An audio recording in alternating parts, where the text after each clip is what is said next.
Muy buenas, mis hermanos. Feliz lunes para cada uno de ustedes. Que Dios provee en ustedes paz, bendición y también provee en ustedes las necesidades de cada uno de ustedes cada día. Y que el amor de Dios esté presente en los corazones de cada uno de ustedes.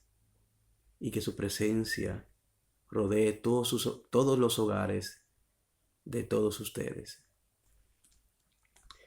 El mensaje bíblico de la palabra de Dios, palabra que nos ayuda a obtener sabiduría, palabra que nos da paz, ánimo en momentos de aflicciones y palabra que nos enseña cómo dar amor a los demás. Como dice Corintios capítulo 13, lo primordial de todo es el amor. Es el amor. Y sobre todo nos enseña cómo conocer a Dios y lo que Dios quiere de nosotros y cómo debemos vivir aquí en la tierra. Cuando vamos a Eclesiastés, vemos que Salomón, los últimos dos versículos del libro de Eclesiastés, nos enseña lo que Dios quiere de nosotros. Aquí culmina el relato. Mi conclusión final es la siguiente. Es Eclesiastés capítulo 12, versículos 13 y 14. Aquí culmina el relato. Mi conclusión final es la siguiente. Teme a Dios y obedece sus mandatos, porque ese es el deber que tenemos todos. Dios nos juzgará por cada cosa que hagamos, incluso lo que hayamos hecho en secreto, sea bueno o sea malo. Nada se le puede escapar a Dios, si no fuera Dios. Y acuérdese que Dios está en su presencia de Dios está en todos los lugares y al mismo tiempo.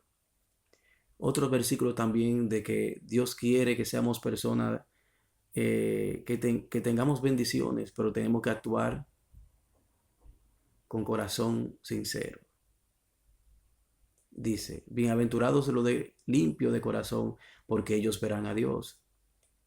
Eso es Mateo capítulo 5, versículo 8 al 10. Perdón. Bienaventurados los de limpio de corazón, porque ellos verán a Dios. Bienaventurados los que hacen la paz, porque ellos serán llamados hijos de Dios. Versículo 10. Bienaventurados los que son perseguidos por causa de la justicia, porque de ello es el reino de los cielos. Dios quiere que seamos personas de corazón limpio, que seamos personas de paz y que seamos personas justas. Que seamos personas justas.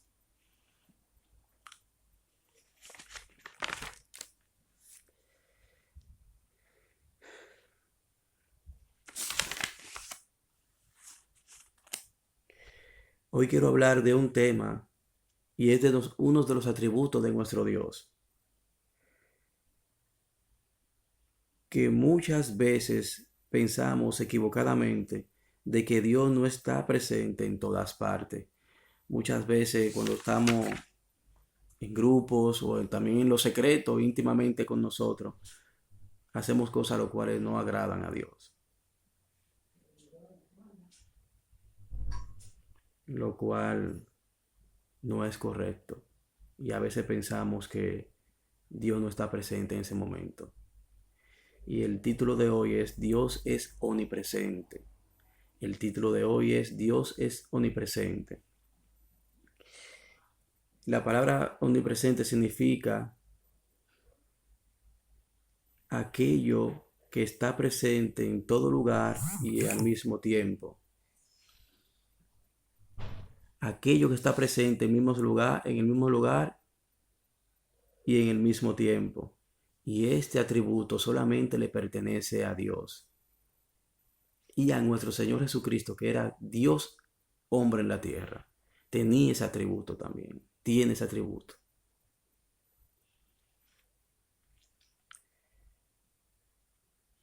Ahora vamos a mirar la palabra de Dios para que nos da algunos versículos de que Dios es omnipresente. Cuando vamos a Hebreos capítulo 4, versículo 13. Dice, no hay nada en toda la creación que esté oculto a Dios. Todo está desnudo y expuesto ante sus ojos. Y es a Él a quien rendimos cuenta. Y lo vemos claramente. No hay nada oculto en la creación de Dios.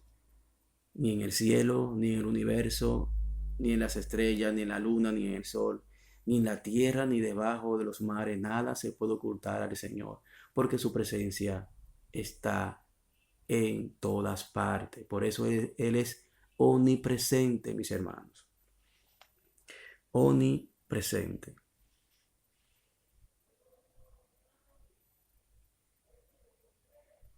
Nahum capítulo 1 versículo 5 también nos habla y nos dice, ante la presencia de Dios las montañas se estremecen y las colinas se derriten, la tierra tiembla y sus habitantes son destruidos. La presencia de Dios es muy poderosa. ¿Qué hombre puede aguantar la presencia de Dios que no sea destruido? El mundo no puede aguantar la presencia de Dios. Las colinas ni las montañas, ni el universo, ni los cielos pueden aguantar su presencia. Es muy grande y poderosa. Ahora bien, para seguir con el mensaje, miremos cómo dicen los que viven haciendo el mal, perversidades, aquellos que piensan en sus corazones que Dios no los ve, pero son sus propios corazones que lo engañan.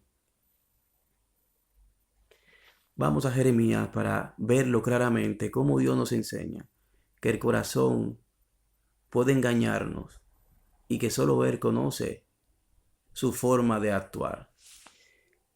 Jeremías 17, versículos 9 y 10. Engañoso es el corazón más que todas las cosas y sin remedio. Pregunto, ¿quién lo conocerá? Yo, el Señor, escudriño el corazón y examino la conciencia para dar a cada hombre según su camino y según el fruto de sus obras. Así como tú caminas en la tierra, así te va a ir en la tierra. Tu obra para bien tiene bendiciones de bien. Tu obra para mal tiene bendiciones de mal. Y vamos a ver en Gálatas capítulo 6 cómo Dios nos enseña. Lo que cosechan el mal, ¿qué obtendrán? Lo que cosechan el bien, ¿qué obtendrán? Gálatas capítulo 6 versículos 7 y 8. No se dejen engañar. Nadie puede burlarse de la justicia de Dios. Siempre se cosecha lo que se siembra. Los que viven solo para satisfacer los deseos de su propia naturaleza pecaminosa, es decir, el mal, cosechará de esa naturaleza destrucción y muerte. Esa es la recompensa para los que viven bajo el poder de la carne. ¿Y la carne qué quiere? Que tú hagas el mal, que tú desobedezcas a Dios. Seguimos. Pero los que viven para agradar al Espíritu, del Espíritu cosecharán vida eterna. El Espíritu siempre te va a llevar a la verdad. Y la verdad es nuestro Señor Jesucristo, que mandó a cada uno de los suyos a que haga el bien aquí en la tierra. Entonces tú eres guiado por el Espíritu, el cual pelea contra tu naturaleza pecaminosa, vas a tener vida eterna. Pero para tener el Espíritu de Cristo, tiene que vivir y aceptar a Cristo y vivir para Cristo. El Salmo,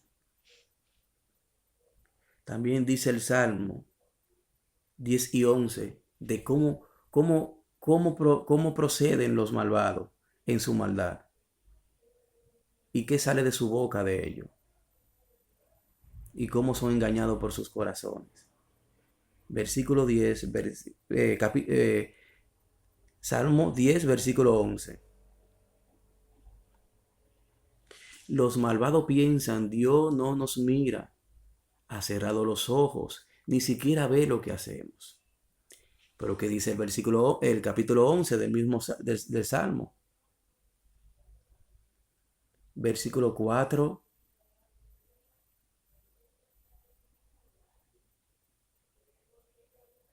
Versículo 4 y 5.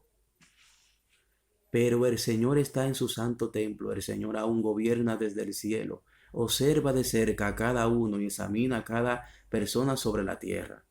El Señor examina tanto a los justos como a los malvados, y aborrece a los que aman la violencia. Él examina tanto a los malos como a los buenos. Dios no hace distinción de personas, mis hermanos. Por eso, como le dije, quiero decirle también que entreguen sus pensamientos, su corazón y la lengua a Dios para que Él se las guíe. Yo se lo pido a cada rato eso. Porque es difícil tener, a veces nos falta autocontrol y carácter espiritual. Entonces entreguemos esas tres cosas a Dios: pensamiento, corazón y lengua, que sean guiados por el Espíritu de Dios eterno. También nos enseña Proverbios capítulo 15, versículo 3, los ojos de Dios están en todas partes, mirando a lo que hacen el mal y a lo que hacen el bien. Proverbios capítulo 15, versículo 3. El Proverbio capítulo 12 también nos enseña que a muchos hombres se creen que su camino es recto, pero para Dios son caminos de muerte. El único camino recto que te lleva a ser recto es el camino hacia Jesucristo. Es el único camino recto bajo el cielo de Dios. Jesucristo, no hay otra avenida. No hay otra avenida, Jesucristo. Jesucristo. Y conduciendo siempre el guía, el mismo Jesucristo. Que conduzca a Él el guía, el timón de nuestra vida, Jesucristo. Seguimos. Ahora quiero llegar a un pasaje de cómo Dios sentencia con castigo a una nación que fue mala y perversa con el pueblo de Israel, que fueron los edomitas. Ellos fueron primos hermanos del pueblo de Israel. Ellos fueron descendientes de Saúl y siempre tuvo envidia de Israel. Siempre tuvo envidia y maldad sobre sus parientes. Cuando vamos al profeta Abdías, vamos a ver cómo Dios sentencia a esta nación y por qué vino la sentencia.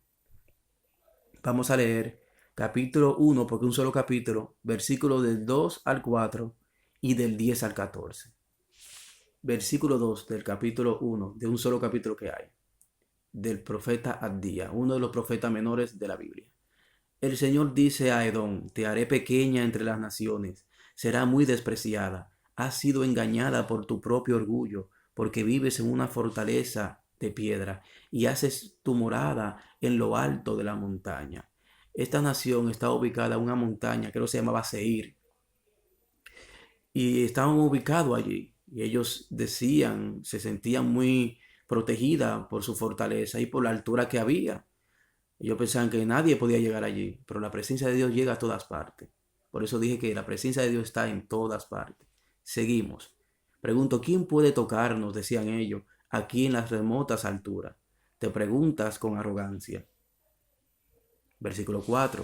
Pero aunque te remontes, dice el Señor, tan alto como las águilas, y construyas tu nido entre las estrellas, te haré caer estrepitosamente, dice el Señor. Puedes volar lo más alto que tú quieras, puedes estar encima de las estrellas, tu casa, lo que tú quieras hacer, y Dios está presente ahí. Así que esta nación también fue engañada por su corazón corrupto, porque ellos fueron guiados siempre por su vieja naturaleza pecaminosa. Nunca quisieron saber de lo espiritual y de lo bueno. Siempre persiguieron a la nación de Israel. Vamos al versículo 10 al 14. Por eso Dios castiga a esta nación por lo que hizo ahora. A causa de la violencia con la que trataste a tus parientes cercanos de Israel, te llenarás de vergüenza y serás destruido para siempre. Cuando tus parientes fueron invadidos, te mantuviste al margen y te negaste a ayudarlos. Los invasores se llevaron sus riquezas y echaron suertes para repartirse Jerusalén, pero tú actuaste como un enemigo de Israel. No debiste alegrarte cuando desterraron a tus parientes a tierras lejanas. No debiste gozarte cuando el pueblo de Judá sufría semejante desgracia. No debiste hablar con arrogancia en ese terrible tiempo de angustia.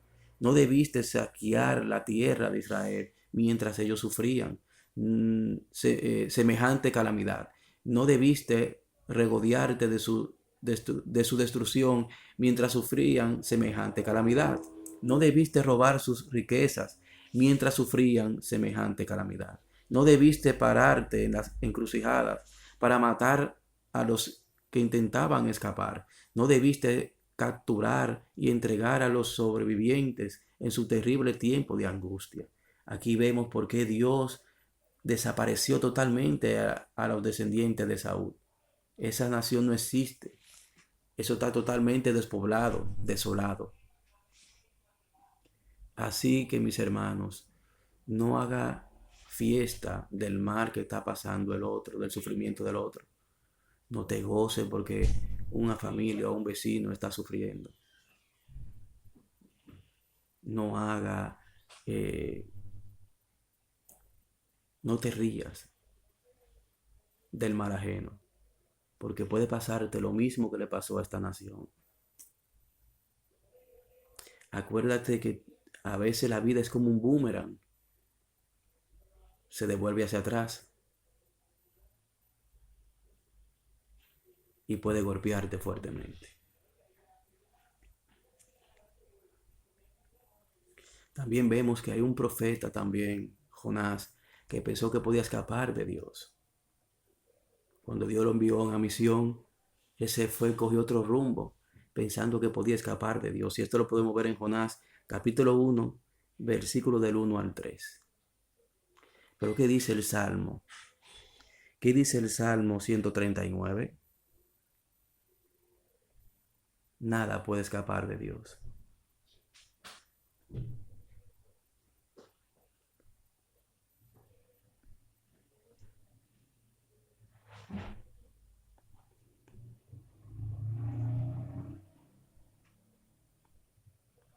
Salmo 39, versículo